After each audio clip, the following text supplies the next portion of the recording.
오늘 미래통합당에서 중요한 행사가 있었는데, 뭐 상황이 좀 매우 지금 복잡한 상황이라면서요? 그렇습니다. 선거 참패 이후에 뭔가 통합당이 수습을 위해서 비대위 체제를 결정하는 그래요. 그런 날이었잖아요. 맞아요. 그런데 앞서서 밑에 박스를 먼저 봐주시면요. 통합당이 조금 전에 오늘 전국위원회를 열어서 이 자리에서 김종인 비대위원장을 임명하는지 말 건지를 투표를 했는데 찬성이 많아서 가결됐다고 합니다. 그러니까 김종인 비대위원장이 임명됐다 이건데요. 그 앞서서 상임 전국위원회를 열어서 원래는 8월 31일로 예정되어 있던 전당대회 일정을 삭제하는 그런 당원 개정을 추진했었는데 이 앞서서 전당대회 일정을 조정하려고 했던 이 상임 전국위원회는 과반수 미달로 상임 전국위가 무산이 됐어요. 그러니까 결과적으로는 전당대회 일정은 삭제하지 못한 채 그냥 김종인 비대위원장이 임명됐다. 그 비대위원장 임명을 위한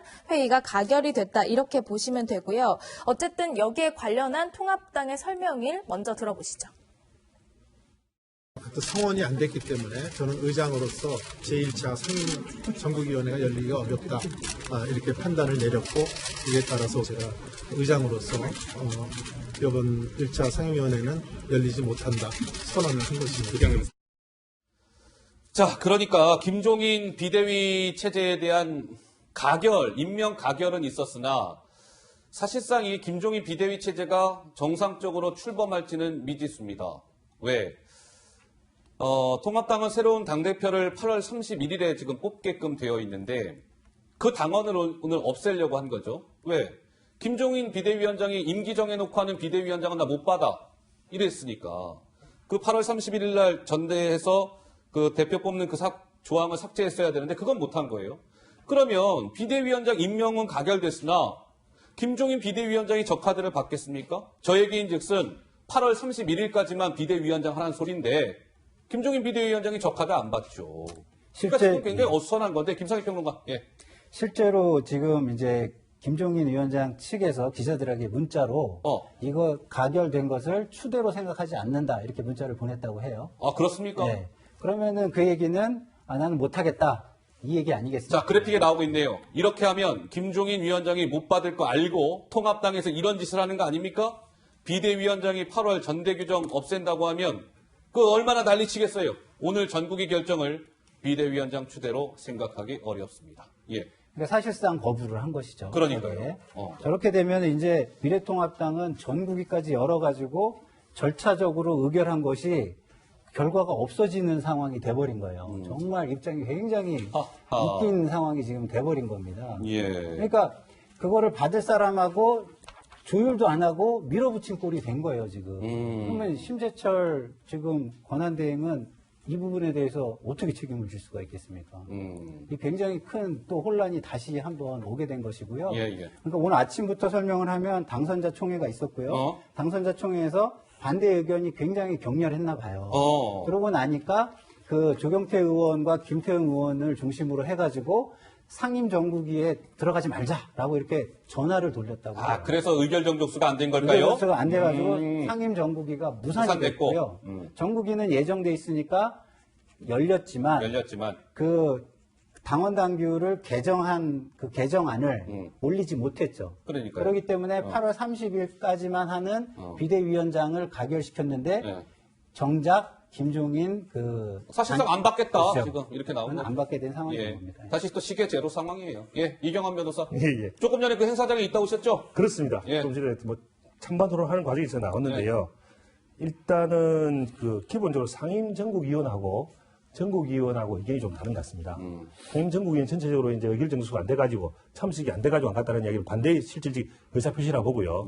그렇지만 전국위원들은 제가 알기로는 약 한 300명 이상 되는 것에서 177명 과반 통과를 했기 때문에 과반수의 의사로서 이제 통과시킨 건 맞는 것 같고 다만 지금 그 당헌 규정 8월 30일까지로 하게 되는 그 당헌 규정 때문에 문제될 수 있는데 이 부분에 대해서는 어떤 약간의 어떤 앞으로의 어떤 조율이 있을 거라고 좀 보여집니다. 일단 물론 아까 문자 메시지 보낸 거에 대해서는 사실이겠지만 그리고 또 그걸 1차적인 해석은 사실상 거부도 맞을 수 있지만 앞으로 상황을 보면서 설득을 통해서 예를 들어서 그 규정 자체가 좀 어떻게 협상의 여지가 있으면 다시 개정할 수도 있는 거죠. 근데 어쨌든 명시적으로 거부한다는 뜻은 아니었기 때문에 예. 아쉬움이 있지만 무조건 다 뭐 사실상 거부로 해석하는 것도 맞지만 뭐 완전히 무산된 것이다라고 보는 건 너무 성급하다라고 보는 건 맞는 것입니다. 왜냐하면 일단 기본적으로 우리 전체 당원들을 대표하는 전국위원들의 어떤 의사가 대부분의 의사들이 알겠습니다. 어쨌든 김종인 비대위에 대해서 인정하고 있다고 보는 게 맞는 것 같습니다. 자, 정욱임 의원. 예. 일단 그 팩트 파인딩만 몇 가지 할게요. 팩트 파인딩. 예, 심재철 대표 시스템으로 당이 돌아가지 않는다는 걸 그냥 보여줬어요. 그러니까 그만큼 낙선했기 때문에 지도부가 무력하다라는 것이고요. 예. 두 번째로는 3선 이상 당선자들이 어쨌든 뭐 자기들은 당선되지 않았습니까? 그런데 그 국민들은 이제 심판받았으니 다시 태어나라 그러는데 다시 태어나기 전에 아주 세게 흔들어댈 수 있다는 걸 보여주고 싶었던 것 같아요. 앞으로도 흔들 것 같고요. 또 하나 특징은 과거에는 박근혜 전 대통령 문제를 어떻게 할 것인가를 가지고 당이 막 흔들렸거든요. 그랬죠. 또 예. 정국이가 무산되기도 하고. 그런데 지금은 박근혜 전 대통령을 어떻게 할 것인가에 대해서는 별로 얘기들도 없어요. 그냥 슬그머니 해소되는 것 같은. 그리고 또 한 가지 지금 조경태 의원, 김태흠 의원 얘기 나오는데요. 이해가 같아서 요번에 이제 이런 상황을 만들었는지는 모르겠지만 이 두 사람은 결이 다른 사람이에요. 아하. 이제 백가쟁명 시대로 이제 들어갔는데 예. 문제는 뭔지 아십니까? 문제는 이렇게 뭡니까? 가선이 되도록 사실은 바깥에서는 유권자들이 볼 땐 별로 존재감을 꽃피우지는 못했었어요. 그런데 이제 당에서 뭐 원내대표든 당대표든 뭔가를 해보려고 계속해서 이제 상당히 시끄러운 그런 어떤 당 상황을 만들 거예요. 예. 김종인 위원장이 비대위를 궁극적으로 받을지 안 받을지 아직 단정하기는 어렵지만 그 얘기 하잖아요. 3040 중심으로 경제 전문가. 이 얘기를 하는 그 함의에 대해서는 저는 이해가 가요. 지금 저 얼굴들로 아무리 해봤자 그리고 계속 이런 상황 만들면 이제는 아예 당에 대한 관심도 수그러들 거예요. 아마 그런 거 걱정하실걸요? 예. 이런 주제 갖고 얘기하면 시청률도 떨어집니다. 이제 그런 상황이 된다라는 것이고요. 그다음에 한 가지만 얘기하면 2011년에 박근혜 비대위가 그나마도 성공적이었거든요. 예. 그때 왜 성공했느냐?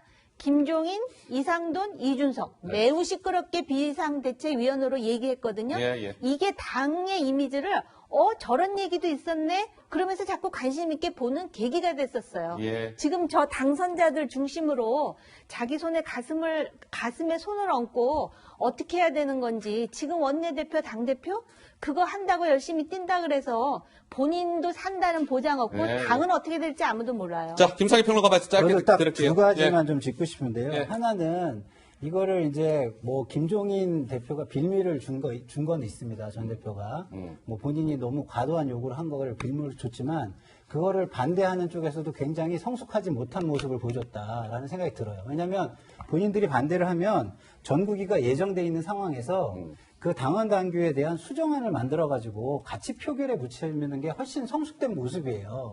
그냥 이걸 무산시키는 거는 무력 행사에 지나지 않거든요. 예. 그래서 이건 굉장히 성숙하지 못하다. 그렇기 때문에 국민이 아직까지 안중에 없고 예. 자기 이익만을 위해서 뛰는구나 이런 생각이 하나 있고요. 예. 두 번째는 좀 아까 이경환 변호사님이 협상의 여지를 말씀하셨는데 이게 협상의 여지가 그렇게 많이 있어 보이지 않아요. 왜냐하면 제가 보니까 20년 2월에 부칙을 만들었는데 이게 전당대회 개최 시기를 상임 정국위와 정국위를 개최해서 하게 개정을 해놨더라고요. 그러니까 다시 말해서 김종인 대표가 최고위에서 과거에는 최고위로 전당대회 연기나 시기를 결정할 수 있었는데 그게 지금 불가능해요. 예, 알겠습니다.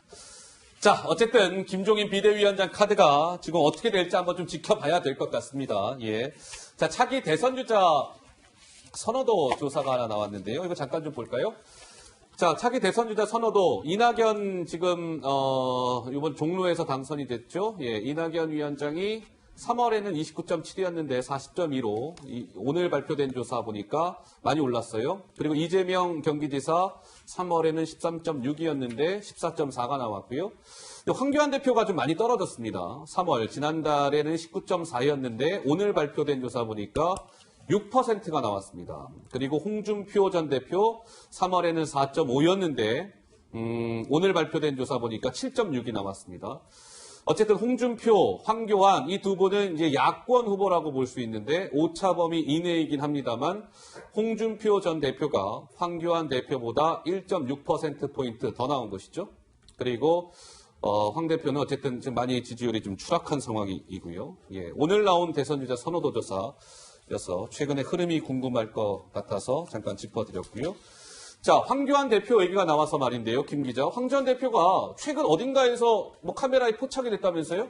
그렇습니다. 지난 주말에 교회에서 아내와 함께 모습이 포착이 됐습니다. 황교안 대표가 50년 동안 다녔던 교회라고 하는데요. 여기가 서울 목동의 한 교회인데 예배를 드리러 왔는지 본인의 부인과 함께 이 목동의 한 교회에서 예배하는 모습이 포착이 됐습니다. 사실 황 전 대표 뭐 지지율도 앞서서 보셨지만 이후 행보에 대해서 뭐 다양한 관측들이 나오고 있는 상황입니다. 본인이 어떤 선택을 할지 또 정치권이 어떤 역할을 기대할지는 좀 관심을 가지고 지켜볼 만할 것 같습니다. 네, 통합당 얘기까지 짚어드렸습니다.